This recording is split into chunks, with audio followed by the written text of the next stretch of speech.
오늘은 가위에 눌렸다면 무시하지 말고 이렇게 하세요라는 주제로 이야기를 나눠보겠습니다. 가위에 눌린 경험, 한 번쯤은 있으셨죠? 숨이 막히고 몸이 움직이지 않는 공포 속에서 무엇인가 곁에 있는 듯한 소름 끼치는 느낌, 그것은 단순한 신체적 현상으로 설명될 수 없는 것처럼 보입니다. 사실 성경을 보면 눈에 보이지 않는 영적 세계가 존재한다는 것을 우리는 알게 됩니다. 그래서 오늘은 그 가위 눌림의 신비를 파헤쳐보며 영적인 대응책을 함께 알아보도록 하겠습니다. 그리고 만일 하나님께서 살아계시고 지금 이 순간 여러분의 삶 가운데 동행하고 계심을 믿는다면 댓글로 여러분의 기도 제목을 나눠주세요. 중보기도 하는 마음으로 제가 여러분의 댓글 하나하나의 하트를 눌러드리겠습니다. 그리고 구독과 좋아요를 통해 하나님의 사랑을 전파하는 일에 동참해 주시면 많은 힘이 되겠습니다. 그럼 시작하겠습니다. 첫 번째로, 가위 눌림의 정체를 정확히 이해하십시오. 많은 사람들이 가위 눌림을 단순한 생리적 현상으로만 치부합니다.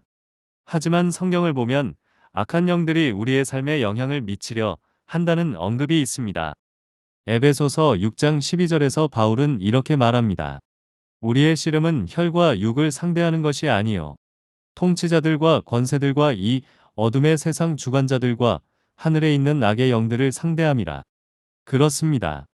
이 싸움은 단지 눈에 보이는 것이 아니라 보이지 않는 영적 세계에서도 일어나는 것입니다. 우리가 겪는 가위 눌림도 어쩌면 이 싸움의 일환일 수 있다는 사실을 기억해야 합니다. 두 번째로, 가위 눌림을 당할 때 즉시 하나님을 부르십시오. 가위 눌림을 경험하게 되면 대부분은 두려움에 빠져 손발이 얼어붙고 아무것도 할 수 없다는 생각이 듭니다. 하지만 그 순간에도 우리는 하나님을 부를 수 있습니다. 시편 55편 17절에서는 저녁과 아침과 정오에 내가 근심하여 탄식하리니 여호와께서 내 소리를 들으시리로다라고 말합니다. 그렇습니다. 고난의 순간, 그 어둠 속에서도 하나님의 이름을 부르며 도움을 청하면 그분은 우리를 결코 외면하지 않으십니다.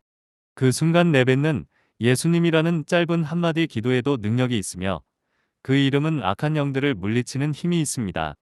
세 번째로, 하나님의 말씀으로 마음과 공간을 지키십시오.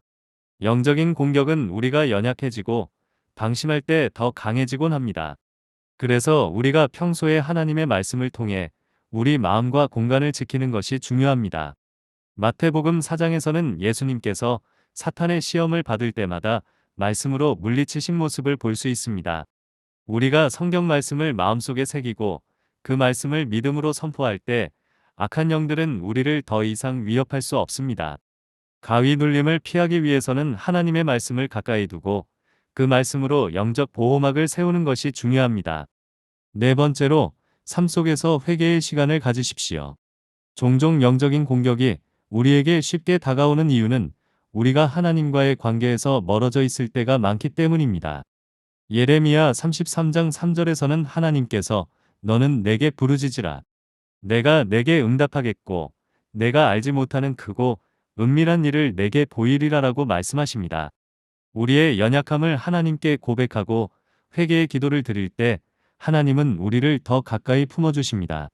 하나님께 돌아가는 마음을 가지면 그분은 결코 우리를 외면하지 않으시고 우리를 보호해 주십니다. 다섯 번째로, 기도로 하루를 시작하고 마무리하십시오. 가위 눌림의 두려움에서 벗어나는 길은 하루를 기도로 시작하고 마무리하는 습관을 가지는 것입니다.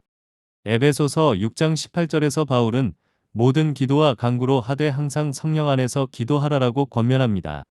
우리가 하루를 시작할 때 하나님께 오늘 하루의 모든 것을 맡기고 기도하며 잠자리에 들기 전에도 기도로 영혼을 하나님께 의탁하는 것은 우리의 마음과 공간을 평안하게 해줍니다. 기도는 단순한 습관이 아닌 하나님과 연결되는 강력한 방패가 되어 악한 영의 공격을 차단합니다. 마지막으로, 하나님의 보호하심을 믿고 평안을 가지십시오.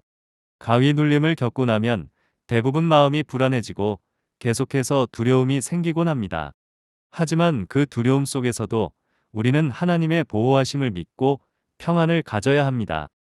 요한복음 14장 27절에서 예수님께서 말씀하시길 평안을 너희에게 끼치노니 곧 나의 평안을 너희에게 주노라라고 하셨습니다.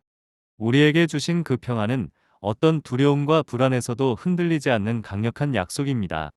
오늘 나눈 이 이야기들이 단순한 정보가 아니라 여러분의 삶 속에서 실천으로 이어져 두려움을 이기고 하나님의 보호하심 안에서 평안을 누리시는 데 도움이 되길 바랍니다.